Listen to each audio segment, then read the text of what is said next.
to open their doors to those in need. Hope Ministries serves meals and provides shelters to the homeless right here in South Bend, but they also provide healing and transformation.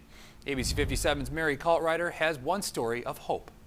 Yes, good morning. When residents enter the doors of Hope in downtown South Bend, they are greeted with a bed, a meal, but also the tools necessary to find healing and transform their life completely. One of my favorite things to do in life is to be a dad. And so I was a father of 4. I was still married, but I've always struggled with drug addiction. Well, they told us we better find somebody to take your kids or we're going to detain them. So in that very moment, my heart stopped. I had to stop my addiction. In 2017, Todd Begonia lost the one thing that means the most to him, his family. I was hopeless when I walked in here. The main thing, though, I was heartbroken. I broke my children's heart, and I had to get them back. That's why I walked through the doors, to get my kids. But I didn't know how I was going to get them. I just knew I had to be here. And on one hot summer day, Todd made a decision that would completely change his life. It was July 30th of 2017 when he entered the doors of Hope Ministries after struggling with drug addiction for nearly 30 years. Immediately, he set his focus on one goal, getting his kids back. So we set up supervised visits, and the very first visit I saw my kids again. And you could tell that they were just scared. They didn't know what was going on. But we started these visits every Tuesday and Thursdays.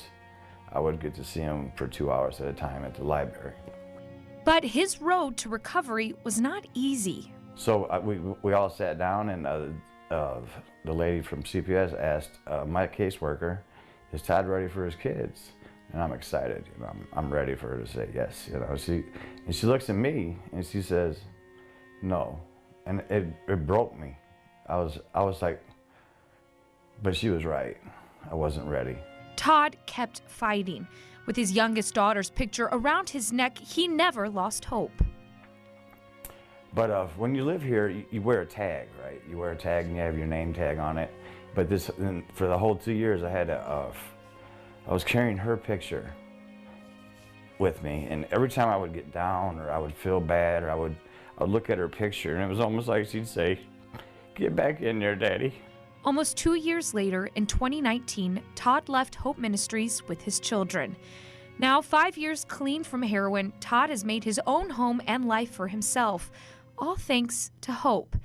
Hope Ministries has been serving the South Bend community for 68 years.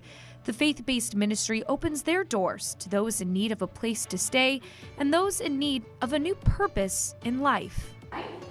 And so what happens is the experiences that we have, our experiences drive how our brain gets wired. Men, women, and children alike are enrolled in their programs, core classes that educate residents about boundaries, belonging, trauma, God, and more. We have what we call trauma-informed care that we do here at Hope, which is to really look underneath the behavior and to say what happened to this person, right? So the paradigm shift with trauma-informed care is, instead of saying what's wrong with you, why are you behaving this way, it's to say what happened to you, recognizing that people's behavior is telling us something is under the surface. Hope Ministries explains most of the faces of those homeless on the street are people from traumatizing backgrounds. You know, I think it's easy for us in the community to think that people are homeless, that people are experiencing homelessness because they're lazy or just don't want to work. But the honest answer to that is that people come to Hope because they've lived a life of pain and trauma, and what's happened in their past has influenced how they deal with life now. Here I am, a hopeless ex-homeless drug addict who lost his children to CPS, and oh my God, thank you, Hope Ministries. God got a hold of me. He has not stopped since. I was one of these homeless people on the streets of South Bend that a lot of people see, that probably drive by and judge them. Oh, don't judge that. Don't judge that person living outside, because he might be the one that saves your child someday. Thank you, Hope Ministries, and all the people that volunteer and donate, so I wouldn't be here. And Hope Ministries relies on the community to serve out their mission. They are looking for donations, whether coats, clothing, or monetary donations. You also can consider sponsoring a meal sometime this holiday season. Further information about how to help can be found at abc57.com later this morning. Live in studio, Mary Coltwriter, ABC 57 News.